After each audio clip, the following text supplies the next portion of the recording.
ಬಾಯಿ ಮುಚ್ಚು ಹೇಮಾ, ಇನ್ನೊಂದು ಮಾತಾಡಿದ್ಯಾ ಅಂದರೆ ನಾನು ಮನುಷ್ಯನಾಗಿರಲ್ಲ ಹೇಳ್ತಿದ್ದೀನಿ ನೋಡು. ಅಪ್ಪ ಅತ್ತೆನಾಗ ಬೈತಾ ಇದ್ದೀರಾ ನೀವು? ನೀನು ಸುಮ್ಮನೆ ಇರೋ ಹೇಮಾ. ನಾನು ಏನು ಹೇಳಿದ್ದೆ ಅವತ್ತು ಮನೆಯಿಂದ ಬರಬೇಕಾದ್ರೆ ನಿನಗೂ ನಿಮ್ಮ ಅತ್ತಿಗೆಗೆ? ಮನೆಯಿಂದ ಬರಬೇಕಾದ್ರೆ ನಾನು ಅವತ್ತೇ ಹೇಳಿದ್ದೆ ತಾನೇ ಇಂಥವೆಲ್ಲ ಆಗ್ತವೆ. ನನಗೆ ಗೊತ್ತಿತ್ತು ಮುಂದೆ ಏನಾನ ಒಂದು ಕಿತಾಪತಿ ಮಾಡ್ತೀರಾ ನೀವಿಬ್ರು ಸೇರ್ಕೊಂಡು, ಏನೋ ಒಂದು ಗತಿ ಮಾಡ್ಕೊಂತೀರಾ ಅಂತ. ಕೊನೆಗೂ ಜೈಲಿಗೆ ಬಂದು ಸೇರ್ಕೊಂಡ್ಬಿಟ್ರೆ ಇಬ್ರು. ಅದಕ್ಕೆ ಅಂತ ಜೀವನ ಪೂರ್ತಿ ನಾವಿಲ್ಲೇ ಕೊಳಿಬೇಕು ಅಂತ ತೀರ್ಮಾನ ಮಾಡಿದ್ಯಾ ನೀನು? ನಾನು ನನ್ನ ಕೈಲಾದಷ್ಟು ಪ್ರಯತ್ನ ಮಾಡಿದ್ದೀನಿ ಅಮ್ಮ, ಆದರೂ ಯಾರಿಂದನೂ ಬೇಲ್ ಸಿಗ್ತಾ ಇಲ್ಲ. ಕೊನೆಯದಾಗಿ ಯಾರಿಗೊಬ್ರು ಲಾಯರ್ಗೆ ದುಡ್ಡು ಕೊಟ್ಟು ಹೇಳಿದ್ದೀನಿ, ಆದರೂ ಅದು ಇನ್ನೂ ಗ್ಯಾರಂಟಿ ಇಲ್ಲ. ಅಲ್ಲ ನೀನು ಹಿಂಗೆ ಹೇಳ್ಬಿಟ್ರೆ ನಮ್ಮ ಗತಿ ಏನಾಗಬೇಕು? ಬೇಡ ಬೇಡ ಅಂತಂದ್ರು ಮೈ ಮೇಲೆ ಹಾಕೊಂಡಿದ್ದೀರಲ್ಲ, ಅನ್ಬೋಸ್ರಿ ಇವಾಗ. ಅತ್ತೆ ನೀವೇನು ಯೋಚನೆ ಮಾಡಬೇಡಿ, ನಾನು ನಿಮ್ಮನ್ನು ಹೊರಗಡೆ ಕರ್ಕೊಂಡ್ಬರ್ತೀನಿ. ಮುಚ್ಚೋ ಬಾಯಿ ಸಾಕು. ರವಿ, ನೀನು ಅಣ್ಣನ ಮಾತೇನು ಕೇಳಕೋಗ್ಬೇಡ, ನಿನ್ನ ಕೆಲಸ ನೀನು ಮುಂದುವರ್ಸು. ಅಲ್ಲ ನಾನು ಅದಕ್ಕೆ ಬಂದು ಜೈಲಾಗ ಕೂಕೊಂಡಿದ್ದೀವಿ. ಅಲ್ಲ ಏನಕ್ಕೆ ಬಂದ್ರಿ, ಯಾಕೆ, ಏನಾಯ್ತು ಅಂತ ಏನು ಕೇಳ್ದೇನೆ ಏಕಾಏಕಿ ಬಂದು ನನ್ನನ್ನು ಬೈತಾ ಇದೆಯಲ್ಲ ನೀನು ಒಬ್ಬ ಅಣ್ಣನೇ. ಬಾಯಿ ಮುಚ್ಚಮ್ಮ ಹೇಮ, ಮಾಡಿರೋದೇ ನೀವು ಕಿತಾಪತಿ ಕೆಲಸ. ಇದನ್ನ ಇನ್ನೇನು ಮಾಡಿದ್ದೀರಾ ಅಂತ ಬೇರೆ ನಾನು ಬಾಯ್ಬಿಟ್ಟು ಕೇಳಬೇಕಾ?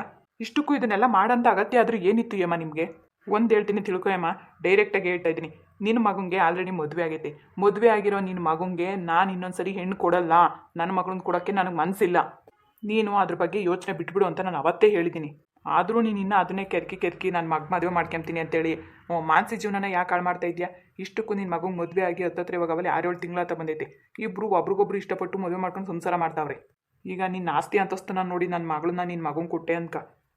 ನಾಳೆ ದಿವಸ ನನ್ನ ಮಗಳನ್ನ ಚೆನ್ನಾಗಿ ನೋಡ್ಕೊಂತಾನೆ ಅನ್ನೋದು ಏನು ಗ್ಯಾರಂಟಿ? ಅದಕ್ಕೆ ಅಂತ ಯಾರೋ ಬಂದು ಅನುಭವಿಸೋಕ್ಕೆ ನಾನು ಬಿಡಲ್ಲ ಅಣ್ಣ. ನೋಡಿ ಅಮ್ಮ, ನಾನು ಅಷ್ಟೇ ನಿನ್ನ ಮಗ್ಗೆ ನನ್ನ ಮಗಳನ್ನ ಕೊಡಲ್ಲ. ಆಲ್ರೆಡಿ ಮದುವೆನೇ ಫಿಕ್ಸ್ ಆಗಿತ್ತು ಅವಳಿಗೆ. ನಿಮ್ಮ ಹೊತ್ತಿಗೆ ಎಲ್ಲ ಕಿತ್ತಾಕ್ಬಿಟ್ಟು ಬಂದ್ಬಿಟ್ಲು ಅದನ್ನು. ಈಗ ನೋಡಿದ್ರೆ ಇಬ್ರು ಬಂದು ಜೈಲಲ್ಲಿ ಕೂತಿದ್ದೀರಾ. ನಾಳೆ ದಿವಸ ಅವಳನ್ನ ಯಾರು ಮದುವೆ ಮಾಡ್ಕೊಂಡು ಹೋಗ್ತಾರೆ? ಏನ್ ಜೈಲಿಗೆ ಬಂದಿದ್ ಮಾತ್ರಕ್ಕೆ ಏನೆಲ್ಲ ಮುಗ್ದೋಯ್ತು ಅನ್ನೋ ಹತ್ರ ಆಡ್ತೀಯಲ್ಲ ಅಣ್ಣ ನೀನು. ಏನ್ ಜೈಲಿಗೆ ಬಂದು ಕುತ್ಕೊಂಡ್ಬಿಟ್ರೆ ಹೊರಗೆ ಬರಕ್ಕೆ ಆಗಲ್ವಾ? ಬಿಡಿಸು ನನ್ನನ್ನ. ಏನು ಅಂತಿಂತ ತಪ್ಪು ಮಾಡಿದ್ದೀರಾ? ಅದಕ್ಕೇನು ಅದನ್ನ ಸೇರ್ಕೊಂಡು ನೀವು ವರದಕ್ಷಿಣೆ ಕೇಸ್ ಹಾಕವ್ರೆ. ಅದು ಅಲ್ಲದೆ ಹೆಣ್ಣು ಮಗಳನ್ನ ನಡುರಾತ್ರಿ ಆಚೆ ಹಾಕಿರೋದಕ್ಕೆ ಕೇಸ್ ಮೇಲೆ ಕೇಸ್ ಆಗೈತೆ ನಿನಗೆ. ಅಷ್ಟು ಸುಲಭವಾಗಿ ನಿನಗೆ ಬೇಲ್ ಸಿಗಲ್ಲ ಹೇಮಾ. ಏನಿಲ್ಲ ಅಂದ್ರೂ ಇನ್ನೂ 6 ತಿಂಗಳು ಕಾಯ್ಬೇಕಾಗುತ್ತೆ ನೀನು. ಏನಣ್ಣ ಹಿಂಗ್ ಮಾತಾಡ್ತಾ ಇದ್ಯಾ?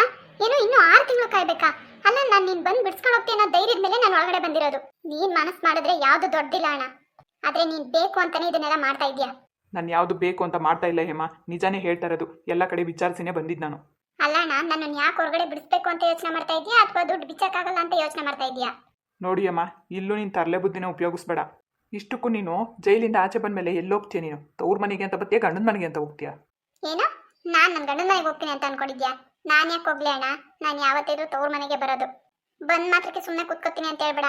ಐಶುನ ಯಾವತ್ತಿದ್ರು ರವಿಗೆ ಕೊಟ್ಟು ಮದುವೆ ಮಾಡಬೇಕು. ರವಿಗೆ ಮದುವೆ ಮಾಡಿಸ್ತೀನಿ. ಆ ಕೆಲಸ ಆಗಬೇಕು ಅಂದರೆ ಮೊದಲು ಜೈಗೆ ನಾನು ಒಂದು ಗತಿ ಕಾಣಿಸ್ಬೇಕು. ಆಮೇಲೆ ಆಸ್ತಿ ಎಲ್ಲ ಐಶು ಹೆಸರು ಮಾಡಿಸ್ಕೋಬೇಕು. ಈಗ ಹೆಂಗಿದ್ರು ಮಾನಸಿನ ನಾನು ಮಾಡ್ಕೊಟ್ಟು ಮದುವೆ ಮಾಡಲ್ಲ ಅಂತ ನೀನು ತೀರ್ಮಾನ ಮಾಡಿದ್ಯಾ. ಆಗಿದ್ದಾಗೋಯ್ತು ಕಾರಣ. ಐಶುನಾದ್ರೂ ನಿನ್ನ ಮನೆ ಸೊಸೆ ಮಾಡ್ಕೊ. ಅಲ್ಲ ಹೇಮಾ, ಏನು ಮಾತಾಡ್ತಾ ಇದೆಯಾ ನೀನು? ಅಲ್ಲ, ನಿನ್ನ ಮಗ ಸೊಸೆ ವಿಷಯಕ್ಕೆ ಹೋಗಿದ್ದಕ್ಕೇನೆ ಜೈಲಿಗೆ ಬಂದು ಕೂತ್ಕೊಂಡಿದ್ಯಾ. ಇನ್ನೇನಾದರೂ ಮಗಳು ವಿಷಯಕ್ಕೆ ಹೋದೆ ಅಂತಂದರೆ ಪರ್ಮನೆಂಟಾಗಿ ನಾವೆಲ್ಲರೂ ಜೀವಬದಿ ಶಿಕ್ಷೆ ಅನುಭವಿಸ್ಬೇಕು ಅಂತ ಅನ್ಕೊಂಡಿದ್ಯಾ ನೀನು? ಯಾಕಣ್ಣ, ಏನು ಹೇಳಿದ್ರು ಎಲ್ಲದಕ್ಕೂ ಒಂದು ಕೈಲಿ ಆಗದೆ ಇರೋ ಥರ ಮಾತಾಡ್ತೀಯಲ್ಲ ನೀನು. ನೋಡಿ ಅಮ್ಮ, ಕೈಲಿ ಆಗದೆ ಇರೋ ಪ್ರಶ್ನೆ ಅಲ್ಲ. ಆಗದೆ ಇರೋ ಕೆಲಸಗಳನ್ನೆಲ್ಲ ಸುಮ್ಮನೆ ಮೈ ಮೇಲೆ ಹಾಕೊಂಡು ಯಾಕೆ ತೊಂದರೆ ತಂದ್ಕೋಬೇಕು ಅನ್ನೋದಷ್ಟೇ ನನ್ನ ಉದ್ದೇಶ. ನೋಡೋಣ, ಕಷ್ಟಪಟ್ಟರೆ ನಾವು ಅನ್ಕೊಂಡಿದ್ದು ನಮಗೆ ಸಿಗೋದು. ಮೊದಲು ಹೇಗಾದ್ರೂ ಮಾಡಿ ನನ್ನ ಅದಕ್ಕೆನ ಹೊರಗಡೆ ಕರ್ಕೊಂಬರೋದ್ರ ಬಗ್ಗೆ ಯೋಚನೆ ಮಾಡು. ಆಮೇಲೆ ಬಂದ ಮೇಲೆ ಇದೆ ಅವ್ರಿಗೆ. ಅತ್ತೆ, ಜೈ ಬಗ್ಗೆ ನೀವೇನು ಯೋಚನೆ ಮಾಡಬೇಡಿ, ನಾನು ನೋಡ್ಕೊತೀನಿ. ರವಿ, ಸುಮ್ಮನೆ ಈ ವಿಷಯದಲ್ಲಿ ನೀನು ತಲೆ ಹಾಕಿ ಹುಡುಗಾಟ ಆಡಬೇಡ. ನೋಡಿ ಹೇಮಾ, ಆದಷ್ಟು ನಾನು ಪ್ರಯತ್ನ ಪಡ್ತಾ ಇದ್ದೀನಿ. ಬೇಲ್ ಸಿಕ್ಕಿದ್ರೆ ಮಾತ್ರ ನೀವು ಹೊರಗಡೆ ಬರೋಕ್ಕೆ ಸಾಧ್ಯ. ಮೊನ್ನೆ ನಿನ್ನ ಮಗಳು ಬಂದಿದ್ಲಂತೆ, ಯಾಕೆ ಬಿಡಿಸ್ಕೊಂಡು ಹೋಗ್ಲಿಲ್ವಾ? ಮಗಳ ಅಲ್ಲ ಅಣ್ಣ, ತಮ್ಮಂಗಷ್ಟೆಲ್ಲ ಅನ್ಯಾಯ ಆಗ್ತಾ ಇದೆ ಅಂತ ಗೊತ್ತಾದ್ಮೇಲೆ ಅವಳ್ಯಾಕೆ ನನ್ನನ್ನು ಬಿಡಿಸ್ಕೊಂಡು ಹೋಗ್ತಾಳೆ? ನನಗೆ ಬೈದು ಬಿಟ್ಟು ಹೋಗ್ತಾಳೆ? ಎಷ್ಟೇ ಆಗಲಿ ಅವಳು ರಕ್ತ ಸಂಬಂಧ, ಎಲ್ಲಿ ಬಿಟ್ಕೊಡ್ತಾಳೆ ಅವಳು? ನಂದೇ ತಪ್ಪು, ನೀನು ಒಳಗಡೆ ಇರೋದೇ ಸರಿ ಅಂತ ಹೇಳ್ಬಿಟ್ಟು ಹೋಗ್ತಾಳೆ. ಹೌದು ಹೇಮ, ಇದನ್ನೆಲ್ಲ ಇಲ್ಲಿಗೆ ಬಿಟ್ಬಿಟ್ಟು ಸುಮ್ಮನೆ ನಿನ್ನ ಮಗಳ ಬಗ್ಗೆ ನೀನು ಯೋಚನೆ ಮಾಡು. ನೋಡು, ಆಸ್ತಿ ಅಂತಸ್ತು ಬಗ್ಗೆ ಎಲ್ಲ ಯೋಚನೆ ಇಟ್ಕೊಂಡು ಆಸೆ ಇಟ್ಕೊಳಕ್ಕೆ ಹೋಗ್ಬೇಡ. ನನಗೇನು ಕಮ್ಮಿ ಆಗೈತೆ? ನಮಗೇನು ಆಸ್ತಿ ಅಂತಸ್ತಿಲ್ವಾ ಹೇಳು? ನನ್ನ ಮಗು ಎಲ್ಲನೋ ಒಂದು ಒಳ್ಳೆ ಕಡೆ ವರ ಸಿಕ್ಕೇ ಸಿಗುತ್ತೆ. ನಿನ್ನ ಮಗಳಿಗೂ ಎಲ್ಲನೋ ಒಂದು ಒಳ್ಳೆ ಕಡೆ ಗಂಡು ನೋಡಿ ಮದುವೆ ಮಾಡು. ನಾನು ಅವತ್ತು ಇದೇ ಮಾತು ಹೇಳ್ತಿರೋದು, ಇವತ್ತು ಇದೇ ಮಾತು ಹೇಳೋದು ನಾನು. ಸುಮ್ಮನೆ ತವ್ರ ಮನೆ ಸಂಬಂಧ ಅದು ಇದು ಅಂತ ಏನೇನೋ ಆಸೆ ಇಟ್ಕೊಂಡು ಇರೋ ಸಂಬಂಧನೂ ಕಿತ್ತಾಕೊಂಬೇಡ ನೀನು. ಆಮೇಲೆ ಏನೋ ಮಾಡೋಕ್ಕೋಗಿ ಏನೋ ಆದತ್ತು. ಸದ್ಯಕ್ಕೆ ಇವಾಗ ಮಾನಸಿಗೆ ಮದುವೆ ಆಗಲಿಲ್ವಲ್ಲ ಅಂತ ನಾನು ಒದ್ದಾಡ್ತಾ ಇದ್ದೀನಿ. ಅಷ್ಟರೊಳಗಾಗಿ ಇಬ್ಬರು ಬಂದಿಲ್ಲಿ ಜೈಲಲ್ಲಿ ಕೂತಿದ್ದೀರಾ. ಈ ಥರ ಮಾಡ್ಕೊಂಡ್ರೆ ಅವ್ರ ಜೀವನ ಏನಾಗಬೇಕು ಹೇಳ್ರಿ ನೀವೇನೆ? ಅದಕ್ಕೆ ಅಲ್ವಾ ಅಣ್ಣ ನಾನು ಹೇಳ್ತಿರೋದು, ದೊಡ್ಡ ಮನ್ಸು ಮಾಡಿ ಜೈಗೆ ಮದುವೆ ಮಾಡು. ಅದೆಲ್ಲ ಆಗದೆ ಇರೋ ಕೆಲಸ ಹೇಮ. ಈ ಥರ ಹುಚ್ಚುಚ್ಚಾಗಿ ಯೋಚನೆ ಮಾಡೋದನ್ನ ಬಿಟ್ಬಿಡು. ರವಿ, ಬಾ ಹೋಗೋಣ. ಅಲ್ಲ ಅಣ್ಣ, ಇಷ್ಟು ದಿಢೀರ್ ಅಂತ ನೀನು ನಿರ್ಧಾರ ಮಾಡಿಬಿಟ್ಟು ಹೊರಟ್ಬಿಟ್ರೆ? ಸರಿ ಅಮ್ಮ, ನಾವಿನ್ನು ಬರ್ತೀವಿ. ಜಾಸ್ತಿ ಹೊತ್ತು ನಿಂತ್ಕೊಂಡು ಮಾತಾಡೋಂಗಿಲ್ಲ. ಆಮೇಲೆ ನಿಮ್ಮ ಅದಕ್ಕೇನು ಬೇರೆ ಮಾತಾಡ್ಸ್ಕೊಂಡು ಹೋಗ್ತೀನಿ. ಆದಷ್ಟು ಬೇಗ ನಾನು ಪ್ರಯತ್ನ ಪಡ್ತೀನಿ ಬೇಲಿಂದ ನಿಮ್ಮನ್ನು ಬಿಡಿಸ್ಕೊಂಡು ಹೋಗೋಕ್ಕೆ. ಒಂದು ವೇಳೆ ಬೇಲ್ ಸಿಕ್ಕಿಲ್ಲ ಅಂದರೆ ಏನು ಮಾಡೋಕ್ಕಾಗಲ್ಲ. 6 ತಿಂಗಳವರೆಗೂ ಕಾಯಲೇಬೇಕಾಗುತ್ತೆ. ರವಿ, ಏನಪ್ಪ ನಿಮ್ಮಪ್ಪ ಈ ಥರ ಮಾತಾಡಿದ್ರು? ನೀನೇನು ಯೋಚನೆ ಮಾಡಬೇಡ ಅತ್ತೆ, ನಾನು ಇದ್ದೀನಲ್ವಾ. ನೋಡು ರವಿ, ಯಾರಿಗಾನ ಒಂಚೂರು ದುಡ್ಡು ಗಿಡ್ಡು ಕೊಟ್ಬಿಟ್ಟು ಬೇರೆ ಸಿಗೋ ಥರ ಮಾಡು. ಸರಿ ಅತ್ತೆ, ಅದ್ರ ಬಗ್ಗೆ ಯೋಚನೆ ಮಾಡಬೇಡಿ ನೀವು. ಆಮೇಲೆ ಜೈ ಬಗ್ಗೆ ಗೊತ್ತಲ್ಲ ನಿಮಗೆ ರವಿ. ಗೊತ್ತು ಅತ್ತೆ, ಜೈಗೆ ಒಂದು ಗತಿ ಕಾಣಿಸೋದು ಅಷ್ಟೇ ತಾನೇ. ನಾನು ನೋಡ್ಕೊತೀನಿ ಬಿಡಿ. ಹೌದು ರವಿ, ನಾವು ಜೈಲ್ ಒಳಗಡೆ ಇದ್ರೂ ಹೊರಗಡೆ ಇದ್ದು ನೀನೇ ಎಲ್ಲ ಕೆಲಸ ಮಾಡಿ ಮುಗಿಸ್ಬೇಕು. ನೋಡು, ಆಯುಷನ ಯಾವುದೇ ಕಾರಣಕ್ಕೂ ಯಾರಿಗೂ ಕೊಟ್ಟು ಮದುವೆ ಮಾಡಬಾರ್ದು. ನೀನೇ ಮದುವೆ ಮಾಡ್ಕೋಬೇಕು ಅವಳನ್ನ. ಅಣ್ಣಂಗಂತೂ ತಲೆ ಕೆಟ್ಟು ಹುಚ್ಚುಚ್ಚಾಗಿ ಏನೇನೋ ಮಾತಾಡ್ಕೊಂಡು ಹೋಗ್ತಾನೆ. ಆದರೆ ಅಣ್ಣನ ಥರ ನೀನು ಮಾಡಕ್ಕೆ ಹೋಗ್ಬೇಡ. ನೀನಾದ್ರೂ ಸ್ವಲ್ಪ ತಲೆ ಓಡಿಸಿ ಬುದ್ಧಿ ಉಪಯೋಗಿಸು. ಥ್ಯಾಂಕ್ಸ್ ಅತ್ತೆ, ನೀವು ನನ್ನ ಮೇಲೆ ಇಷ್ಟೊಂದು ಪ್ರೀತಿ ಇಟ್ಟಿದ್ದೀರಲ್ಲ. ಇಷ್ಟು ವರ್ಷ ಕಾಯ್ದಿದ್ದ ಸಮಯ ಈಗ ಬಂದೈತೆ ರವಿ, ಅದನ್ನ ನೀನು ಉಪಯೋಗಿಸ್ಕೊ. ರೀ ಯಾರು ಅದು ಎಷ್ಟೊತ್ರಿ ನಿಂತ್ಕೊಂಡು ಮಾತಾಡೋದು? ಹೊಡ್ರಿ. ರವಿ ಹೇಳಿದ್ದೆಲ್ಲ ನೆನಪಿದೆಯಲ್ಲ? ಸರಿ ಅತ್ತೆ, ನಾನು ನೋಡ್ತೀನಿ, ನೀವೇನು ಯೋಚನೆ ಮಾಡಬೇಡಿ. ರೀ ಬಂದ್ರೇನ್ರಿ? ರೀ ಬೇಗ ಸಿಕ್ತಾ? ಅಲ್ವೇ ಸರೋಜಿ, ನಿನಗೇನನ್ನ ರವಷ್ಟನ ಮಾನ ಮರ್ಯಾದೆ ಏನೂ ಇಲ್ವೇನೆ ನಿನಗೆ? ಯಾಕ್ರಿ ಹಿಂಗೆ ಹೇಳ್ತಾ ಇದ್ದೀರಾ? ಮುಚ್ಚೆ ಬಾಯ್ ಸಾಕು. ನಾನು ಅವತ್ತೇ ಬಡ್ಕೊಂಡೆ ಹೋಗ್ಬೇಡ ಅವ್ರ ಮನೆಗೆ, ಹೋಗ್ಬೇಡ ಹೋಗ್ಬೇಡ ಅಂತ 1000 ಸರಿ ಹೇಳಿದ್ರು ಕುಣ್ಕೊಂಡು ಹೋಗಿ ಬಂದು ಇದು ಜೈಲಲ್ಲಿ ಸೇರ್ಕೊಂಡಿದ್ದೀಯಾ. ಈಗ ನೋಡಿದ್ರೆ ಬಿಡಿಸ್ಕೊಂಡು ಹೋಗಿ ಬಂದಿದ್ದೀರಾ ಅಂತ ಕೇಳ್ತಾ ಇದೀಯಾ? ಇನ್ನೂ 6 ತಿಂಗಳು ನಿನಗೆ ಯಾವುದೇ ಥರ ಬೇಲ್ ಸಿಗಲ್ಲ. ಇಲ್ಲೇ ಇಟ್ಟು ತಿನ್ಕೊಂಡು ಇಲ್ಲೇ ಇರ್ಬೇಕು ನೀನು. ಏನು ಇನ್ನು 6 ತಿಂಗಳ? ರೀ ನನಗೆ 2 ದಿವಸದಿಂದನೂ ಇಲ್ಲಿ ಇರಕ್ಕೆ ಆಗ್ತಾ ಇಲ್ಲ ರೀ. ಸೊಳ್ಳೆ ಕಾಟ, ನೆಟ್ಟು ಊಟ ನೀರು ಇಲ್ಲ ರೀ. ಬಿಡಿಸ್ಕೊಂಡು ಹೋಗ್ರಿ ನನ್ನನ್ನು. ಹೇಳಿದ್ರೆ ನನ್ನ ಮಾತು ಕೇಳ್ಚೆ ನೀನು, ಅನ್ಭವಿಸು ಇವಾಗ. ಅಲ್ಲ ಕಣೆ, ಅವರಂದರೆ ಕೈ ತುಂಬ ದುಡ್ಡಿರೋರು. ಮನಸ್ಸು ಮಾಡಿದ್ರೆ ಇವತ್ತೇ ಬಿಡಿಸ್ಕೊಂಡು ಹೋಗ್ತಾರೆ ಅವಳನ್ನ. ಆದರೆ ನಿನ್ನನ್ನು ಬಿಡಿಸ್ಕೊಂಡು ಹೋಗ್ತಾರೆ ಅಂತ ಅನ್ಕೊಂಡಿದ್ಯಾ? ನಿನಗೆ ಯಾಕೆ ಬೇಕಿತ್ತೇಳಿ ಇವೆಲ್ಲನೂ? ಏನ್ರಿ ನೀವು ಅವ್ರ ಹತ್ರನ ದುಡ್ಡಿರೋದು? ಅಲ್ಲ ನಮ್ಮ ಹತ್ರ ಏನು ದುಡ್ಡಿಲ್ವಾ? ನೀವು ಬಿಡಿಸ್ಕೊಳ್ರಿ ನನ್ನನ್ನು. ಅಲ್ಲ ಕಣೆ, ಅಂಥ ಕರ್ಮ ನಿನಗೇನು ಬೇಕಾಗಿತ್ತು ಹೇಳು? ಇಷ್ಟಕ್ಕೂ ನಿನಗೆ ಸ್ವಲ್ಪನೂ ಬುದ್ಧಿ ಬೇಡವೇನೆ? ಅವ್ನು ಜೈಗೆ ಮದುವೆ ಆಗಿದೆ. ಮದುವೆ ಆಗಿರೋನಿಗೆ ಮಗಳನ್ನ ಕೊಡಬೇಕು ಅಂತ ಆಸೆ ಇಟ್ಕೊಂತೀಯಲ್ಲ, ನಿನಗೆ ನಾಚಿಕೆ ಆಗಲ್ಲ? ನೋಡಿ, ಅವೆಲ್ಲ ಮನೇಲಿ ಕುತ್ಕೊಂಡು ಮಾತಾಡೋಣ. ಮೊದಲು ನನ್ನ ಇಲ್ಲಿಂದ ಬಿಡಿಸ್ಕೊಂಡು ಹೋಗೋದು ನೋಡಿ. ಹೇಳುದ್ನಲ್ವಾ, ಇನ್ನೂ 6 ತಿಂಗಳು ನೀನು ಅಳ್ಳಾಡಂಗಿಲ್ಲ. ಇಬ್ಬರು ಮೈ ಮೇಲೆ ಹಾಕೊಂಡಿದ್ದೀರಾ, ಅನ್ಭವಿಸ್ರಿ ಇವಾಗ. ಆದಷ್ಟು ನಾನು ಪ್ರಯತ್ನ ಪಡ್ತಾ ಇದ್ದೀನಿ. ಬೇರೆ ಸಿಕ್ಕಿದ್ರೆ ಬಿಡಿಸ್ಕೊಂಡು ಹೋಗ್ತೀನಿ, ಇಲ್ಲ ಅಂದರೆ ನಾನೇನು ಮಾಡೋಕ್ಕಾಗಲ್ಲಮ್ಮ. ರೀ ರೀ ನಿಂತ್ಕೊಳ್ರಿ. ರವಿ ಅಮ್ಮ, ನೀನೇನು ಯೋಚನೆ ಮಾಡಬೇಡಮ್ಮ, ನಾನು ಇದ್ದೀನಿ. ರವಿ ಹೇಗಾದ್ರೂ ಮಾಡಿ ನನ್ನ ಇಲ್ಲಿಂದ ಆಚೆ ಕರ್ಕೊಂಡು ಹೋಗೋ. ನನಗೆ ತುಂಬ ಹಿಂಸೆ ಆಗ್ತಾ ಇದೆ ಕಣೋ. ಟೈಮಿಂಗ್ ಸರಿಯಾಗಿರೋ ತಿಂಡಿ ಊಟನೂ ಕೊಡಲ್ಲ. ಒಳಗಡೆ ಬೇಡ, ರಾತ್ರಿ ಹೊತ್ತು ತುಂಬ ಸೊಳ್ಳೆ ಇರುತ್ತೆ ಕಣೋ. ನನಗೂ ಅರ್ಥ ಆಗುತ್ತೆ ಅಮ್ಮ, ಯಾಕಮ್ಮ ಈ ಥರ ಮಾಡ್ಕೊಂಡೆ? ಎಲ್ಲ ನಿಮ್ಮ ಅತ್ತೆಯಿಂದಲೇ ಕಣೋ ಆಗಿದ್ದು. ಏನೋ ಒಂದು ಮಾಡು ಅಂದರೆ 2 ಮಾಡಿ ಈ ಕೆಲಸ ಮಾಡಿದ್ಲು. ಆದರೂ ನನಗೇನು ಭಯ ಇಲ್ಲ ಕಣೋ. ಆದಷ್ಟು ಬೇಗ ಐಶುನ ನೀನು ಮದುವೆ ಮಾಡ್ಕೊಬೇಕು. ನಿನಗೆ ಇನ್ನೊಂದು ವಿಷಯ ಗೊತ್ತಿಲ್ಲ ಕಣೋ, ಅಷ್ಟೊಂದು ಆಸ್ತಿ ಎಲ್ಲನೂ ಜೈ ಹೆಸರಲ್ಲೇ ಇದೆ. ಮೊದಲು ನೀನು ಆ ಜೈಗೆ ಒಂದು ಗತಿ ಕಾಣಿಸು, ಆಮೇಲೆ ಸಲೀಸಾಗಿ ಐಶುನ ನಾವು ಮದುವೆ ಮಾಡ್ಕೊಬೋದು. ಅತ್ತೆ ಎಲ್ಲಾದ್ರ ಬಗ್ಗೆ ಹೇಳಿದಾರಮ್ಮ, ನೀವೇನು ಯೋಚನೆ ಮಾಡಬೇಡಿ. ಸರಿ, ಹುಷಾರಾಗಿ ಕೇರ್ಫುಲ್ಲಾಗಿ ಇದನ್ನು ಮುಗಿಸ್ಬೇಕು ನೀನು. ಇಲ್ಲ ಅಂದರೆ ನೀನು ಬಂದು ಜೈಲಲ್ಲಿ ಕೂತ್ಕೊಬೇಕಾಗುತ್ತೆ. ಸರಿ ಅಮ್ಮ, ಆದಷ್ಟು ನಾನು ಪ್ರಯತ್ನ ಪಡ್ತೀನಿ. ಪ್ರಯತ್ನ ಪಡೋದಲ್ಲ, ಆಗಲೇಬೇಕು ಈ ಕೆಲಸ. ಮೊದಲು ಆ ಜೈಗೆ ಒಂದು ಗತಿ ಕಾಣಿಸಿದ್ರೆ ಆ ಮನೇಲಿರೋ ಪೀಡೆ ತಾನಾಗೆ ತೊಳಗೋಗುತ್ತೆ. ನಮ್ಮೆಲ್ಲರ ಕೈ ಒಂದಾಯಿತು ಅಂದರೆ ಇನ್ನು ಮುದುಕಿ ಮಗನ್ನ ಮನೆಯಿಂದ ಓಡಿಸೋದು ನಮಗೆ ದೊಡ್ಡ ವಿಷಯನೇ ಅಲ್ಲ. ಹೌದು ಅಮ್ಮ, ನೀನು ಹೇಳೋದು ನಿಜಾನೇ. ಹಾಗೆ ಆದಷ್ಟು ಬೇಗ ನಮ್ಮಿಬ್ಬರನ್ನು ಹೊರಗಡೆ ಬಿಡೋದ್ರ ಬಗ್ಗೆ ಯೋಚನೆ ಮಾಡೋ ರವಿ. ಸರಿ ಅಮ್ಮ, ನಾನು ಒಬ್ಬರು ಲಾಯರ್ಗೆ ಹೇಳಿದ್ದೀನಿ, ಅವರು ಟ್ರೈ ಮಾಡ್ತೀನಿ ಅಂತ ಹೇಳಿದ್ದಾರೆ. ಒಂದು ಸ್ವಲ್ಪ ದುಡ್ಡು ಖರ್ಚು ಮಾಡು ರವಿ, ಆಗುತ್ತೆ. ಹಾಂ ಸರಿ ಅಮ್ಮ, ಸರಿ ನಾನು ಹೊರಡ್ತೀನಿ. ಇಲ್ಲಿ ಜಾಸ್ತಿ ಹೊತ್ತು ನಿಂತ್ಕೊಳ್ಳೋ ಆಗಿಲ್ಲ.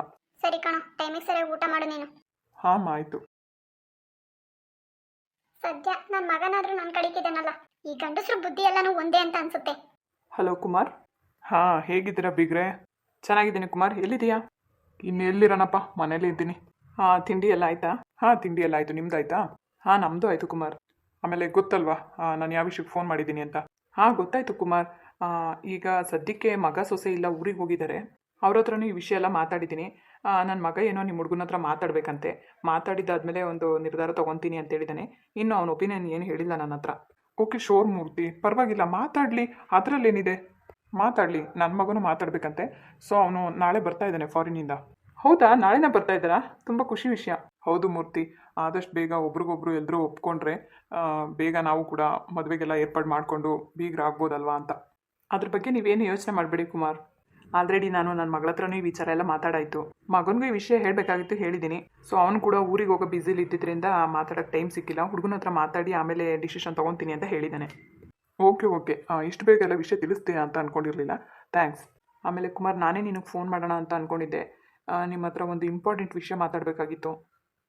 ಹೌದಾ ಮೂರ್ತಿ, ಏನಂತ ವಿಷಯ ಹೇಳಿ, ಪರವಾಗಿಲ್ಲ. ಅದು ಫೋನಲ್ಲಾದರೆ ಚೆನ್ನಾಗಿರಲ್ಲ, ಡೈರೆಕ್ಟಾಗಿ ಸಿಗ್ತೀರಾ ಅಂತ. ಪರವಾಗಿಲ್ಲ ಮೂರ್ತಿಯವರೇ, ನಾನೇನು ಮುಜುಗರ ಪಟ್ಕೊಳ್ಳಲ್ಲ. ಏನೇ ಇದ್ರು ಫೋನಲ್ಲಿ ಹೇಳಿ. ಅದು ಯಾಕೋ ಫೋನಲ್ಲಿ ಹೇಳೋದಕ್ಕೆ ಅದು ಅಷ್ಟು ಸರಿ ಬರ್ತಾ ಇಲ್ಲ. ಇದು ನಮ್ಮ ಮನೆಗೆ ಸಂಬಂಧಪಟ್ಟಿದ್ದ ವಿಚಾರ. ಏನಾದರೂ ಪ್ರಾಬ್ಲಮ್ಮಾ ಅಥವಾ ಏನಾದರೂ ತುಂಬ ಸೀರಿಯಸ್ಸಾ? ಹೌದು ಕುಮಾರ್, ನಿಮ್ಮ ಹತ್ರ ಏನು ಮುಚ್ಚುಮರೆ? ಯಾಕಂದರೆ ನಾವು ಹೆಣ್ಣು ಕೊಡ್ತಾ ಇರೋರು. ನಿಮ್ಮ ಹತ್ರ ಯಾವುದು ಮುಚ್ಚುಮರೆ ಮಾಡೋದು ಬೇಡ ಅಂತ ಒಂದು ಗಟ್ಟಿ ನಿರ್ಧಾರ ಮಾಡಿ ಎಲ್ಲ ವಿಷಯನೂ ನಿಮ್ಮ ಹತ್ರ ಶೇರ್ ಮಾಡ್ಕೊಳ್ಳೋಣ ಅಂದ್ಕೊಂಡಿದ್ದೀನಿ. ಯಾಕಂದರೆ ಎಲ್ಲ ವಿಚಾರನೂ ಮುಚ್ಚಿಟ್ಟು ನಿಮಗೆ ಹೆಣ್ಣು ತೋರಿಸೋದು ಬೇಡ. ಮೊದಲು ನಮ್ಮ ಮನೆತನದ ಬಗ್ಗೆ ನಿಮ್ಗೆ ಹೇಳ್ಬಿಟ್ಟು ಆಮೇಲೆ ನೀವು ಹುಡುಗಿನ ನೋಡ್ಬೋದು. ನೋಡು ಮೂರ್ತಿ, ಅದ್ರ ಬಗ್ಗೆ ನೀನೇನು ಯೋಚನೆ ಮಾಡಬೇಕಾಗಿಲ್ಲ. ನನಗೆ ಬೇಕಾಗಿರೋದು ನಮ್ಮ ಸೊಸೆ. ನೀವು ನಮಗೆ ಹೆಣ್ಣು ಕೊಡ್ತಾ ಇದ್ರೆ ನಾವು ಹೆಣ್ಣು ಮಾಡ್ಕೊಬರ್ತಾ ಇದ್ದೀವಿ ಅಷ್ಟೇ. ಮನೆ ಅಂದಮೇಲೆ 1000 ಇರುತ್ತೆ. ಸೊ ಅದೆಲ್ಲ ನಮ್ಗೆ ಇಂಪಾರ್ಟೆಂಟ್ ಅಲ್ಲ. ನಮಗೆ ನಮ್ಮ ಮನೆಗೆ ಬರೋ ಹೆಣ್ಮಗಳನ್ನ ಕೊಟ್ಟರೆ ನಮ್ಗೆ ಅಷ್ಟು ಸಾಕು. ಮೇಲಾಗಿ ನಿಮ್ಮ ಮಗಳದ್ದೇನು ತೊಂದರೆ ಇಲ್ಲ ತಾನೇ? ಚೇಚೆ, ನಮ್ಮ ಮಗಳದ್ದೇನು ತೊಂದರೆ ಇಲ್ಲ. ನಮ್ಮ ಫ್ಯಾಮಿಲಿ ಮ್ಯಾಟರ್ ಅಷ್ಟೇ. ಅದೇ ಸ್ವಲ್ಪ ನಿಮಗೆ ಗೊತ್ತಲ್ಲ, ಸ್ವಲ್ಪ ಆಸ್ತಿ ವಿಚಾರ ಅದು ಇದು. ನಮ್ಮ ವೈಫ್ ಇದ್ದಾರಲ್ಲ, ಸೊ ಅವ್ರ ಕಡೆಯಿಂದ ಸ್ವಲ್ಪ ಅರ್ಥ ಆಯಿತು ಬಿಡು ಮೂರ್ತಿ. ಇದು ಎಲ್ಲರ ಮನೇಲೂ ಇದ್ದಿದ್ದೆ, ಹಾಗಂತ ಅಷ್ಟೊಂದು ಸೀರಿಯಸ್ಸಾಗಿ ತೊಗೊಳ್ಬಾರ್ದು. ಅಲ್ಲೇ ಯಾವುದಕ್ಕೂ ಒಂದು ವಿಚಾರ ನಿಮ್ಮ ಹತ್ರ ಹೇಳೋದು ಒಳ್ಳೇದಲ್ವಾ ಅಂತ. ಮೊನ್ನೆ ಕಂಪ್ಲೇಂಟ್ ಎಲ್ಲ ಆಗಿ ಸದ್ಯಕ್ಕೆ ಇವಾಗ ನಮ್ಮ ವೈಫು ಜೈಲಿಗೆ ಹೋಗಿದ್ದಾರೆ. ಹೌದಾ? ಜೈಲಿಗೆ ಹೋಗಿದ್ದಾರಾ?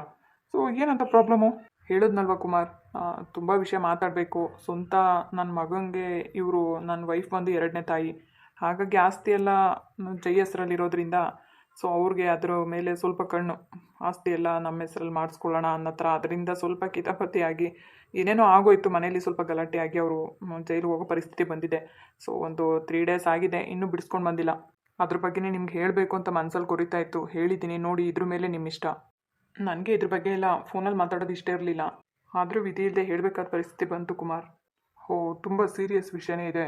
ನಾನೇನೋ ಸಣ್ಣ ಪುಟ್ಟ ಪ್ರಾಬ್ಲಮ್ ಅಂದ್ಕೊಂಡೆ. ಪರವಾಗಿಲ್ಲ ಬಿಡಿ, ಇದೆಲ್ಲ ಯಾವಾಗ ಕ್ಲಿಯರ್ ಆಗುತ್ತೋ ಆಗಲಿ. ಸೊ ಹುಡುಗ ಹುಡುಗಿ ನೋಡಿ ಮಾತಾಡಲಿ ಅಲ್ವಾ? ಅದೇ ಹೇಳಿದ್ನಲ್ವ ಕುಮಾರ್, ಇದ್ರ ಮೇಲೆ ನಿಮ್ಮಿಷ್ಟ. ಯಾಕಂದರೆ ನಾನು ಯಾವುದನ್ನು ಮುಚ್ಚಿಡ್ತಾ ಇಲ್ಲ. ಯಾವುದನ್ನು ಮುಚ್ಚಿಡದೆ ಎಲ್ಲ ಓಪನ್ ಆಗಿ ಹೇಳಿದ್ದಕ್ಕೆ ನನಗೆ ಭಾಳ ಖುಷಿ ಆಯಿತು ಮೂರ್ತಿ. ಸೊ ನಾನು ನನ್ನ ವೈಫ್ ಹತ್ರ ಮಾತಾಡ್ಬಿಟ್ಟು ಇದ್ರ ಬಗ್ಗೆ ನಾನು ಡಿಸಿಷನ್ ತೊಗೊತೀನಿ. ಓಕೆ ಸರಿ ಕುಮಾರ್. ಹಾಗೆ ಇದ್ರ ಬಗ್ಗೆ ಏನಾದರೂ ಮಾತಾಡಬೇಕು, ಡೌಟ್ ಇದ್ದರೆ ಖಂಡಿತವಾಗ್ಲೂ ಮೀಟ್ ಆಗೋಣ ಇನ್ನೊಂದು ಸರಿ. ನನ್ನ ಮಗ ಸೊಸೆನೂ ಬರ್ತಾರೆ ಅಷ್ಟರಲ್ಲಿ. ನಿಮ್ಮ ಮಗನೂ ಬರಲಿ, ಎಲ್ಲ ಮೀಟ್ ಆಗೋಣ. ಹೌದು, ಒಳ್ಳೆ ಕೆಲಸನೇ. ಎಲ್ಲರೂ ಕುತ್ಕೊಂಡು ಮಾತಾಡಿ ಏನಿದೆ ಸಮಸ್ಯೆ ಅದೆಲ್ಲ ಬಗೆಹರಿಸ್ಕೊಂಡ್ಬಿಡೋಣ. ಸೊ ಹುಡುಗ ಹುಡುಗಿ ಒಪ್ಕೊಂಡ್ಮೇಲೆ ನಮ್ದಿನ್ನೇನಿಲ್ಲ. ನೀವೇನು ಮದುವೆ ಮಾಡ್ಕೊಡ್ಬೇಡಿ, ನಾವೇ ಎಲ್ಲ ಮದುವೆ ಮಾಡ್ಕೊತೀವಿ. ಅಲ್ಲ ಹಿರಿ, ಇನ್ನೂ ಇದೆಲ್ಲ ಸದ್ಯಕ್ಕೆ ಮಾತಾಡೋಣ. ಫಸ್ಟು ಎಲ್ಲ ಮಾತಾಡಿ ಒಪ್ಕೊಂಡ್ಲಿ, ಆಮೇಲೆ ಮದುವೆ ವಿಚಾರ ಮಾತಾಡೋಣ. ಓಕೆ ಮೂರ್ತಿ. ಓಕೆ, ಫೋನ್ ಇಡ್ತಾ ಇದ್ದೀನಿ. ಓಕೆ ಮೂರ್ತಿ, ಹಾಗೆ ನಾನು ಸಂಜೆ ಕಾಲ್ ಮಾಡ್ತೀನಿ. ಹಾಂ ಮಾಡಿ ನಿಮ್ಮ ಫೋನ್ಗೋಸ್ಕರ ವೆಯ್ಟ್ ಮಾಡ್ತಾ ಇರ್ತೀನಿ. Okay bye. ಒಳ್ಳೆ ಮನೆತನ. ಸೊ ನಮ್ಮ ಮನೆ ಪ್ರಾಬ್ಲಮ್ ಎಲ್ಲ ಅರ್ಥ ಮಾಡಿಕೊಂಡು ಒಪ್ಕೊಂಡ್ರೆ ಕಣ್ಣು ಮುಚ್ಕೊಂಡು ಐಶುನ ಕೊಟ್ಟು ಮದುವೆ ಮಾಡ್ಬೋದು. ಅಮ್ಮ ಇನ್ನೂ ಯಾವಾಗ ಬರ್ತಾರೋ ಏನೋ. ಪರವಾಗಿಲ್ಲ, ಅಮ್ಮನ ಬಗ್ಗೆ ಏನು ಯೋಚನೆ ಇಲ್ಲ. ಯಾಕಂದರೆ ಅಮ್ಮಂಗೂ ಅದೇ ಆಸೆ ಇದ್ದಿದ್ದು, ಐಶು ಚೆನ್ನಾಗಿ ಓದಿ ಒಂದು ಒಳ್ಳೆ ಕೆಲಸದಲ್ಲಿ ಸೇರಿಕೊಂಡು ಎಲ್ಲ ಫಾರಿನಲ್ಲಿ ಏನಾದರೂ ಸೆಟ್ಲ್ ಆಗಲಿ ಅನ್ನೋ ಥರ ಆಸೆ ಇತ್ತು. ಸೊ ಅದೇ ರೀತಿಯೇ ಆಗ್ತಾಯಿದೆ. ಅವರು ಒಪ್ಕೊಳ್ತಾರೆ ಅನ್ನೋ ನಿರ್ಧಾರ ಆದಮೇಲೆ ಈ ಥರ ಒಂದು ನಿರ್ಧಾರ ನಾನು ತೊಗೊಂಡಿದ್ದೀನಿ. ಇರಲಿ, ಹುಡುಗನ ಕಡೆಯವರೆಲ್ಲ ಒಪ್ಕೊಂಡ್ಲಿ, ನೋಡೋಣ ಏನಾಗುತ್ತೆ ಅಂತ. ಇವ್ಯಾವ ಹಳೆವು ಗೋಟಟ್ಕೆ ಕಾಣತ್ಕೆ, ಕೊಡಿಯೋಕ್ಕೆ ಆಗಲ್ಲ, ಬಾಯೆಲ್ಲ ನೋವು ಓದ್ಕೊಂಬತ್ತೆ. ನಾನು ಅನ್ಕೊಂಡೆ ಕಂಡಿತ್ತಮ್ಮ. ಅಲ್ಲ ಫೋನ್ ಮಾಡಿದ್ರೆ ಒಂದು ಮಾತಂಗೆ ಬಂದಿದ್ರೆ ಅದಕ್ಕೆ ತಕ ಬತ್ತಿರ್ದಿದ್ವೆ ನಾನು. ನೀವು ಗೋಟಟ್ಕೆ ಇಟ್ಕೊಂಡು ಕುಂತಿದ್ದೀರಿ. ಇಲ್ಲ ಕಂಡಿತ್ತಮ್ಮ, ಇದ್ವು ಮೊನ್ನೆ ಖಾಲಿ ಆಗವೆ. ಏನೆಲ್ಲ ಒಮ್ಮಕ್ಕನಾಗ ಹಾಕೊಂತೇನೆ ಇರ್ತೀವಿ ಅಡಿಕೆ. ಖಾಲಿ ಆಗ್ಯವೆ. ಹೂ ಕಣೆ ಮಂಗಳಮ್ಮ, ಯಾವಾಗ ಕಡ್ದು ಸಾಕಾಗಿ ಹೋಗ್ತತೆ ನನಗೂ. ಅಲ್ಲಿ ಇದ್ವು ಕಣಮ್ಮ, ಅಲ್ಲಿ ನಿವಾಸಿದ್ವು ಬಿಡಿ ಅಮ್ಮಯ್ಯ. ನಿಮ್ಮ ಅತ್ತೆ ಮುದ್ದಿನ ಅಡ್ಕೆಂತಾಳ ಅಡ್ಕೆರೇನ ಬ್ಯಾಡ್ವಿ ಅಮ್ಮ. ಇವಣಮ್ಮ ಸೋಬಜ್ಜ ಯಾಕೆಂತಾರ ನಾ ಕೂಡ ಮಾಡ್ಕೇಳಿ ಕೇಳಿ ಹೇಳತ್ತೆ ಬ್ಯಾಡ್ವಂತೆ. ಮತ್ತು ಹೋಗು, ನೀನೊಂದಿಟ್ಟು ಊಟ ಮಾಡವು. ಎಲ್ಲ ಊಟ ಮಾಡಿ ಕೂಕೊಂಡಿದ್ದೀವಿ. ಆಮೇಲೆ ಲಕ್ಷ್ಮಿ, ಹೋಗಿ ನೀನು ಒಂದು ಕ್ಷಣ ಹೊತ್ತಂಗೆ ಉಳ್ಳಾಡು. ಸ್ಯಾನೆ ಹೊತ್ತು ಕೂಕಬೇಡ. ಈ ಸೆಕೆಗೆ ಒಂದು ಮನೆ ಕತ್ತೋಳಿ ಹೇಳಿ ಅಮ್ಮ ಆತ. ಇನ್ನೇನೇನು ಬೇಕನತ್ತೆ? ಏನು ಬೇಡ, ಹೋಗಿ ಅಮ್ಮ. ಇವಣಮ್ಮ ಏನೇನು ಬೇಕಾದ ನಾನು ತಗೊಂತೀನಿ, ಹೋಗಿ ನೀನು ಊಟ ಮಾಡೋವು. ಸರಿ ಕಣಂತೆ. ಮತ್ತು ಈಗ ಹೆಂಗೆ ಬೇಕ್ತಿಯಮ್ಮ? ಸೀಮಂತ ಎಲ್ಲ ಯಾವಾಗ ಇಕ್ಕಂತೀರಿ? ಇನ್ನೇನು ಮಾಡ್ಲೇಬೇಕಲ್ವ ಬೇಕ್ತಿಯಮ್ಮ? ಇನ್ನ ದೂರ ಐತೆ ತಕಡ್ರಿ. ಇನ್ನೇ 5 ತಿಂಗಳು ತುಂಬ ಐತಿ. ಇನ್ನೇ 8 ತಿಂಗಳು ಐತಿ. 8 ತಿಂಗಳಲ್ಲಿ ಐತಿ, 7 ತಿಂಗಳು ಐತಿ. ಆಡ್ದಂಗೆ ಬಂದ್ಬಿಡ್ತತಿ. ಬರ್ಲಿ ಎಲ್ಲ ಹೊಂದಿಸ್ಕೊಂತೀನಿ, ಇನ್ನೇನಿಲ್ಲ. ಇನ್ನೇನು 9 ತಿಂಗ್ಳಕ್ಕೆ ಬಿತ್ತು ಅನ್ನುವಾಗ ಹೋಗಿ ಮಾಡ್ಕೊಂಬರ್ತೀನಿ. ಹಂಗೆ ಮಾಡ್ರಿ. ಇಲ್ಲೊಂದು 2 ತಿಂಗಳು ಇರ್ಸ್ಕೊಂಡು ಕಳಿಸ್ರಿ, ಈಗಲೇ ಏನು ಕಳ್ಸಕ್ಕೆ ಹೋಗ್ಬೇಡ್ರಿ. ಕಂಡಿಕ್ತಿಯಮ್ಮ, ಹಂಗೆ ಅನ್ಕೊಂಡಿರೋದು. ಇನ್ನು ಅವ್ರ ಅತ್ತೆ ಎಷ್ಟು ಅಗ್ರಾಡ್ತಾಳೋ ಏನೋ. ಏನಾರ ಮಾಡ್ಕೊಂಡ್ಲಿ, ಇರ್ಸ್ಕೊಂಡೆ ಕಳಿಸ್ರಿ. ಸಾರು ಚೆನ್ನಾಗಾಗಿತ್ತೇನು ಬಿಕ್ತಿಯಮ್ಮ? ಕಂಡಿಕ್ತಿಯಮ್ಮ, ರುಚಿಯಾಗಿತ್ತು ತಗೊಳ್ರಿ. ಅದಕ್ಕಿಂತ ಸಾರು ಬೇಕೆ? ಚೆನ್ನಾಗಾಗಿತ್ತು. ಕೋಳಿ ಸಾರು ಚೆನ್ನಾಗಾಗಿತ್ತು, ಮೇಕೆ ಸಾರು ಚೆನ್ನಾಗಿತ್ತು. ನಾನು ಅದೇ ಇದ್ರಾಗ ಎಂಗೇಜ್ಮೆಂಟ್ನಾಗೆಲ್ಲ ಮಾಡಿದ್ವಲ್ಲ ಅವಾಗ ಬಂದಾಗ, ಪ್ರಮಾಣ ಸ್ವಲ್ಪ ಒಂದಿನ ಕಣ ಏನಾರ ಸಾರು ಕೆಡ್ಸಿದ್ದೀರ ಅನ್ಬಿಕ್ತಿಯಮ್ಮ ನೀವು. ಅಂತ ಚೆನ್ನಾಗಿ ಸಾರು ಮಾಡ್ತೀರಿ. ಸಾರು ಕೆಡ್ಸೋದೇ ಇಲ್ಲ ಬಿಡ್ರಿ ನೀವು. ಕಣೆ ಪುಟ್ಟಮ್ಮಿ, ಸಾರು ಮಾತ್ರ ಚೆನ್ನಾಗಿತ್ತು. ಅದಕ್ಕೆ ಒಂದು 2 ಪೀಸ್ ಹೆಚ್ಚಾಗಿ ತಿಂದೆ ನಾನು. ಇನ್ನೇನು ಇಲ್ಲಿ ಯಾವಾಗಲೂ ಸ್ಯಾನೆ ಮಾಡೋದೇ ಹೇಳೋದಕ್ಕೆ ನಾವು. ಇನ್ನೇನು ಜಾತ್ರೆಗೆ ಅಂತ ಏನಿಲ್ಲ. ಆವಾಗವಾಗ ಜನ ಗೊತ್ತಿರ್ತಾರೆ. ನಾವು 5 ಜನ ಇದ್ದೀವಲ್ಲ, ಮಾಡ್ಕೋಬೇಕಾಗ್ತದೆ. ಯಾವಾಗ ಒಂದೊಂದಿಷ್ಟು ಹೆಚ್ಚಾಗೆ ಮಾಡ್ತಿರ್ತೀವಿ. ಸರಿ ಬಿಕ್ತಮ್ಮ, ಕೂಕಡ್ರಿ ಒಂದು ಕ್ಷಣ. ಹೋಗಿ ಅವಳಿಯ ಮಗಳನ್ನ ಮಾತಾಡ್ಸ್ಕೆ ಬರ್ತೀನಿ. ಇನ್ನೇನು ಅವ್ರು ಊರು ವಾಡ್ತಾರೆ. ನಾವಲ್ಲೇ ಅಂತಿದ್ಲು ಸೋಬಿ ವಾಡ್ತೀವಮ್ಮ ಇವತ್ತು ಅಂತ. ಹೌದೇನು ಬಿಕ್ತಿಯಮ್ಮ? ಇವತ್ತೇ ವಾಡ್ತಾರೆ. ಬೆಳಗ್ಗೆ ಹೋಗಿದ್ರೆ ಆಗಿತ್ತು, ಇವತ್ತು ಅಪ್ಪತ್ತಿದ್ದು ಇಲ್ವಂತ ಹೇಳ್ರಿ. ಅವರು ಅತ್ತೆ ಏನೋ ಅದೆಲ್ಲ ಯಾವುದೋ ಊರಿಗೆ ಹೋಗೋರಂತೆ. ನಾದ್ನಿ ಒಬ್ಳೇ ಇರ್ತಾಳಂತೆ ಮನೆಗೆ ಐಶ್ವರ್ಯ. ಹಂಗಾಗಿ ಅವ್ರ ಮಾವು ಊಟ ಇರೋದೇನಿಲ್ಲ, ಹೋಗ್ತೀನಿ ಕಣಮ್ಮ ಅಂತ ವಾಡ್ಕೊಂತವಳೆ. ಅದು ಅಲ್ಲದೆ ಅವ್ನು ಜಯಕುಮಾರ ಬೇರೆ ರಜಾ ಹಾಕ್ಯಂಡು ಬಂದವನಂತೆ ಇವತ್ತು ಅಪ್ಪತ್ತಿಗೆನೆ. ಇನ್ನೇನು ಬೆಳಗ್ಗೆಗೆಲ್ಲ ಕೆಲ್ಸಕ್ಕೆ ಹೋಗ್ಬೇಕಂತೆ, ಹೋಗಿ ವಾಡಕ್ಕಾಗಲ್ಲ, ವಾಡ್ತೀವಿ ನಾವು ಅಂತ ಅಂತಿದ್ಲು. ಸರಿ ಹೋಗಿ ಮಾತಾಡ್ಸ್ಕೊಂಬತ್ತೀನಿ. ಮತ್ತೆ ಹೋಗ್ರಿ ಮಾತಾಡ್ಸ್ಕೊಂಬರೋಗ್ರಿ. ಆಮೇಲೆ ಲಕ್ಷ್ಮಿ ಪ್ರೆಗ್ನೆಂಟ್ ಆಗಿರೋ ವಿಷಯ ಕೇಳಿ ಭಾಳ ಖುಷಿ ಪಟ್ಲು ಸೋಬಿ. ಆಗ ಬಿಟ್ಟೆಮ್ಮ ಹೇಳ್ದೆ ಸೋಬಿಗೆ, ನಾನು ಮರ್ತೆ ಹೋದೆ ಹೇಳೋದು. ನೀ ಗೊತ್ತಾಗ್ದಂಗೆ ಇರ್ತತ ಮನೆಗೆ ಎಲ್ರೂ ಜಾನ್ಕಿ ವೀಣಮ್ ಯಾರನ್ನ ಒಬ್ರಿಗೆ ಹೇಳೋರು. ನಾನು ಹಂಗಂದೆ ಸುಮ್ಮನೆ, ಗೊತ್ತಿರಲಿಲ್ಲ ಕಣಮ್ಮ ನನಗೆ ಅಂತಂದ್ಲು. ಹೇಳಿರ್ತಾರೆ ಅನ್ಕೊಂಡಿದ್ದೆ. ಇಲ್ಲೇ ಬಿಟ್ಟೆಮ್ಮ ಹೇಳಿರಲಿಲ್ಲ. ನೆನ್ನೆ ನೀವು ಬರೋದಕ್ಕೂ ಮುಂಚೆಗೆ ಬಂದಿದ್ದವರು, ಎಲ್ಲಿ ಹೇಳಕ್ ಹೋಗ ನಾವು. ನಾನು ಅದನ್ನ ಸಣ್ಣ ಹೊತ್ತು ಕೂಕೊಂಡಿದ್ದು ನಂಗೆ ಅಂದೆ, ಗೊತ್ತಿಲ್ಲ ನನಗೆ ಅಂತಾರೆ ಎಲ್ಲ ಮರ್ತೋಗೋರಾಗಾರ ಹೇಳೋದ. ಅದ ನಾವು ಫೋನ್ ಮಾಡಾದ್ರೂ ಹೇಳ್ತಿದ್ವಿ ತಕೊಳ್ಳಿ 3 ತಿಂಗಳಿಗೆ. ಇರ್ಲಿ ಬಿಡ್ರಿ, ನಮ್ಮವ್ರಿಗೆ ಗೊತ್ತಿಲ್ಲದೆ ಇನ್ಯಾರಿಗೆ ಗೊತ್ತಾಗ್ಬೇಕು ಹೇಳ್ರಿ. ಅದೇ ಮತ್ತಿಗೆ. ಸರಿ ಹೋಗಿ ಮಾತಾಡ್ಸ್ಕೊಂಬತ್ತೀನಿ, ಕೂಕಡ್ರಿ. ಹೆಂಗ ಕಣತ್ಕೆ ಅತ್ತ ಪಾಪ ಹೇಳಿದ್ಕು ಎಲ್ಲರೂ ಬಂದ್ರು ನೋಡ್ರಿ. ಇನ್ನು ಹಣೆನೇ ಬತ್ತೀನಿ ಅಂತ ಅದೆಲ್ಲ ಅವನ ಬರೋದ್ರಾಗೆ ಅವನಿ ಸಾರೆಲ್ಲ ತಣ್ಣಗಾಗೋಯ್ತು. ಇರ್ಲಿ ತಕಳೆ, ಬಂದ್ಮೇಲೆ ಬಿಸಿ ಇಕ್ಕಿ ಊಟಕ್ಕೆ ಇಕ್ಕಿ ರಾತ್ರಿ. ಅದಕ್ಕೆ ವಿಣಮ್ಗೆ ಹೇಳಿದೀನಿ, ನಿಮ್ ದಡಕ್ ಬೊತ್ತಿದಂಗಲ್ಲೇ ಇಟ್ನೆಸ್ರಿಗೆ ಇಕ್ಬಿಡಮ್ಮ, ಬಿಸಿ ಇಟ್ಟೆ ಇಕ್ಬೇಕು ಅಂತ. ಹಂಗೆಲ್ಲ ಏನಿಲ್ಲ ಹೇಳೆ, ಏನು ಮಧ್ಯಾಹ್ನ ಮಾಡಿರೋ ಇಟ್ಟಿ ಅಂತ ತಣ್ಣಗಾಗಿರ್ತದ, ಅದನ್ನೇ ಉಂಬೋರು. ಬೇಡ ಸುಮ್ಕಿರತ್ಕೆ, ಬಿಸಿ ಊಟ ಮಾಡಿ ಪಾಪ ಅಣೆಯ. ವೀಣಕ್ಕ, ನಾವಿನ್ ಹೋಗಿ ಬರ್ತೀವಿ. ಅತ್ತೆ ಮಾವ ಹೋಗಿ ಬರ್ತೀವಿ. ಅಲ್ಲಜ್ಜಿ, ಇನ್ನೂ ನೆನ್ನೆ ತಾನೇ ಬಂದಿದ್ದೀರಾ? ಊಟ ಮಾಡ್ಕೊಂಡು ಇವಾಗ ದಿಢೀರ್ ಅಂತ ಹೊರಟ್ರೆ ಹೆಂಗೆ ಹೇಳಿ? ಕ್ಷಮಿಸಿ ಅಕ್ಕ, ಅಲ್ಲಿ ಅಮ್ಮ ಬೇರೆ ತವ್ರ ಮನೆಗೆ ಹೋಗಿದ್ದಾರೆ, ಮನೇಲಿ ಯಾರೂ ಇಲ್ಲ, ಐಶು ಒಬ್ಬಳೇ ಇದ್ದಾಳೆ. ಆಮೇಲೆ ಅಪ್ಪಾಜಿನೂ ಕೆಲಸ ಅಂತ ಹೋಗ್ತಾರೆ. ನಿಮಗೆ ಗೊತ್ತಲ್ವಾ, ಅಜ್ಜಿನೂ ಇಲ್ಲ, ಕಾಶಿಗೆ ಹೋಗಿದ್ದಾರೆ. ಆದ್ರೆ ಇವತ್ತು ಒಂದಿನ ಇದ್ದು ಹೋಗ್ಬೋದಾಗಿತ್ತಲ್ವ ಜೈ? ಇರ್ಲಿ ಅಕ್ಕ, ಪರವಾಗಿಲ್ಲ, ಅಮ್ಮ ಬಂದಮೇಲೆ ಬರ್ತೀವಿ. ಹೌದು ಅಕ್ಕ, ನಿಮಗೆ ಬೇಜಾರಾಗಬಾರ್ದು ಅಂತ ಬಂದ್ವಿ. ಮತ್ತೆ ಬರ್ತೀವಿ ತಗೊಳ್ಳಿ. ಸರಿ ಶೋಭಾ, ನೀನೇ ವಾಡ್ಕೊಂಡಾಗ ನಾವು ಬೇಡ ಅಂತ ಹೇಳಕ್ಕಾಗ್ತದಾ? ಹೋಗ್ಬಿಟ್ ಬಾ, ಒಳ್ಳೇದಾಗ್ಲಿ. ಅಮ್ಮ ಹುಷಾರು. ನಾವು ಹುಷಾರಾಗಿ ಇರ್ತೀವಿ ಕಣೆ, ನೀವು ಸಂದಕ್ಕಿರಿ. ಶೋಭಾ ಹೋಗ್ಬಿಟ್ಟು ಬಾರವ. ಮಂಗಳ, ಇಬ್ರಿಗೂ ಬಟ್ಟೆ ತಂದಿದ್ದಲ್ಲ, ಶೋಭನ್ ಕೊಟ್ಟ? ಹ್ಞೂ ರೀ, ಕೊಟ್ಟಿದ್ದೀನಿ. ಬಟ್ಟೆಯಲ್ಲಿ ಯಾಕಪ್ಪಾಜಿ ತರಕ್ ಹೋದ್ರಿ? ಹ್ಞೂ ಕಣೆ, ಈಗ ಒಳ್ಳೆ ಕತೆ ಚೆನ್ನಾಗಿ ಕೇಳಿದೆ. ಏನು ಮದುವೆ ಮಾಡಿ ಕಳಿಸ್ಬಿಟ್ಟಿದೀವಿ ಅಂತೇಳಿ ಬಟ್ಟೆ ಬರೋ ಕೊಡಿಸ್ಬಾರ್ದು ಅಂತ ನೀನೆ. ವರ್ಷ ಹೆಂಗೆ ತೆಗ್ದಿಕ್ಕಂತಿದ್ವಾ, ಈ ವರ್ಷನ ಹಂಗೆ ತೆಗ್ದಿಕೊಂಡಿದ್ದೀವಿ, ಮುಂದಕ್ಕೂ ಕೊಡಿಸ್ತೀವಿ. ಅವು ನೀವು ಬೇಡ ಅಂತ ಹೇಳಂಗೇ ಇಲ್ಲ. ಇನ್ಯಾರಿಗೆ ಕೊಡಿಸ್ಬೇಕಾಗತ್ತೆ? ಹಾಕಳ್ರಿ ಅಳಿಯಂದ್ರೆ, ಮೊನ್ನೆನೂ ಬರ್ತೀವಿ ಅಂತೇಳಿ ಬರಲೇ ಇಲ್ಲ ನೀವು. ಪುರ್ಸೊತ್ ಮಾಡ್ಕೊಂಡು ಊರ್ ಕಡೆಗೆ ಬರ್ರಿ ಹಂಗೆ. ಬೇಜಾರು ಮಾಡ್ಕೋಬೇಡಿ ಅತ್ತೆ, ತುಂಬ ಬ್ಯುಸಿ ಆಗಿಬಿಟ್ಟೆ ನಾನು. ಫ್ರೀ ಟೈಮಲ್ಲಿ ಕರ್ಕೊಂಬರ್ತೀನಿ. ಅಲ್ಲ ಅಳಿಯಂದ್ರೆ, ಶೋಭಾ ಒಬ್ಳೆ ಬರ್ತಾಳೆ ಅಂತ ಅಲ್ಲ, ನೀವು ಬರ್ರಿ, ನಿಮ್ಮ ಅಜ್ಜಿನೂ ಕರ್ಕೊಂಬರ್ರಿ. ಖಂಡಿತ ಕರ್ಕೊಂಬರ್ತೀನಿ ಅತ್ತೆ, ಅಜ್ಜಿ ಕಾಶಿಯಿಂದ ಬಂದಮೇಲೆ ಬರ್ತೀವಿ. ಸರಿ ಅಳಿಯಂದ್ರೆ. ಶೋಭಾ, ನಿಮ್ಮ ಅತ್ತೆ ತೆಗಿರ್ತೀನಿ ಬಾರಮ್ಮ. ಹ್ಞೂ ಶೋಭಾ, ಲಗೇಜ್ ಎಲ್ಲ ತಗೊಂಡೋಗಿರ್ತೀನಿ, ಬೇಗ ಬಾ. ಹ್ಞೂ ರೀ, ಬರ್ತೀನಿ ನಡೀರಿ. ಸೋಬಿ, ಯಾಕೆ ಬೇಜಾರಾಗಿದ್ಯಾ? ಹಾಗೇನಿಲ್ಲ ಅಕ್ಕ. ಯಾಕೆ ಸೋಬಿ, ನನ್ನ ಹತ್ರ ಏನಾದರೂ ಮುಚ್ಚಿಡ್ತಾ ಇದೆಯಾ? ಜೈ ನಿನ್ನ ಚೆನ್ನಾಗಿ ನೋಡ್ಕೊತಾ ಇಲ್ವೇನೆ? ಅಯ್ಯೋ ಅಕ್ಕ, ಆ ಥರ ಎಲ್ಲ ಏನಿಲ್ಲ ಅಕ್ಕ. ಜೈ ನನ್ನನ್ನು ಚೆನ್ನಾಗಿ ನೋಡ್ಕೊತಿದ್ದಾರೆ. ಮತ್ತೆ ಯಾಕೆ ಬೇಜಾರಲ್ಲಿದ್ದೀಯಾ? ಇಲ್ಲಿಂದ ಹೋಗ್ಬೇಕು ಅಂತನಾ? ಹೌದಕ್ಕ, ಎಲ್ಲರನ್ನೂ ಬಿಟ್ಟು ಹೋಗ್ತಾ ಇದ್ದೀನಲ್ವಾ, ಅದಕ್ಕೆ ಸ್ವಲ್ಪ ಮನಸ್ಸಿಗೆ ಬೇಜಾರಷ್ಟೇ. ಆ ಥರ ಎಲ್ಲ ಬೇಜಾರು ಮಾಡ್ಕೊಬೇಡ ಶೋಭಿ. ನೋಡಿ ಇವಾಗ ಜೈ ಕರ್ಕೊಂಬಂದವನೆ. ಯಾವಾಗಾದರೂ ರಜೆ ಇದ್ದಾಗ ಬರ್ರಿ, ಬಂದು ಓಡಾಡ್ಕೊಂಡು ಹೋಗ್ರಿ. ಆಮೇಲೆ ಅಕ್ಕ, ಮಂಜುಗೆ ರಜಾ ಕೊಟ್ಟ ಮೇಲೆ ಬರ್ತೀಯಲ್ವಾ ಊರಿಗೆ? ಬರ್ತೀನಿ ಸೋಬಿ, ಬರ್ದಂಗಿರ್ತೀನಿ. ಬರ್ತೀನಿ. ನಿನ್ನ ಹತ್ರ ತುಂಬ ಮಾತಾಡೋದಿದೆ ಅಕ್ಕ, ಪ್ಲೀಸ್ ಬಾವನ್ ಕರ್ಕೊಂಡು ಊರಿಗೆ ಬಾ.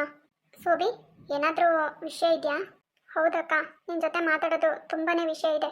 ಆದರೆ ಇಲ್ಲಿ ಎಲ್ಲರ ಮುಂದೆನೂ ಮಾತಾಡೋಕ್ಕಾಗಲ್ಲ, ಅಷ್ಟು ಸಮಯನೂ ಇಲ್ಲ ನನಗೆ. ಸೊ ನೀನು ಊರಿಗೆ ಬಾ ಅಕ್ಕ. ಸೋಬಿ, ಸಾಯಂಕಾಲ ಫೋನ್ ಮಾಡ್ತೀನಿ, ಏನಂತ ಹೇಳು.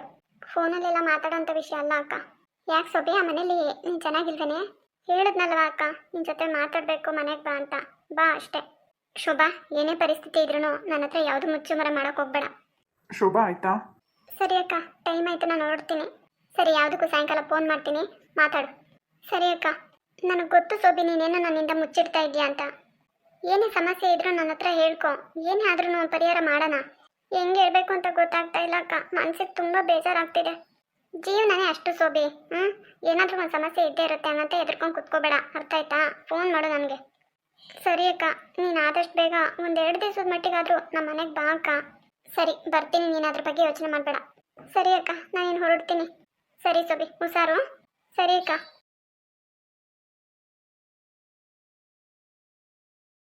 ಅಕ್ಕ, ಹೋಗಿ ಬರ್ತೀನಿ. ಸರಿ ಶೋಭಾ, ಹೋದ ತಕ್ಷಣ ಫೋನ್ ಮಾಡು. ಸರಿ ಅಕ್ಕ, ಬಾಯ್. ಯಾಕೆ ಸೋಬಿ ಬೇಜಾರಾಗೋಳಲ್ಲ? ಕಣ್ಣೀರು ಬೇರೆ ಆಗ್ತಾ ಇದ್ಲು. ಏನೋ ಮನೇಲಿ ಸರಿ ಇಲ್ಲ ಅಂತ ಕಾಣಿಸ್ತಾ ಇದೆ. ಆದಷ್ಟು ಬೇಗ ಮನೆಗೆ ಹೋಗಿ ಬರ್ಬೇಕು ಒಂದ್ಸರಿ.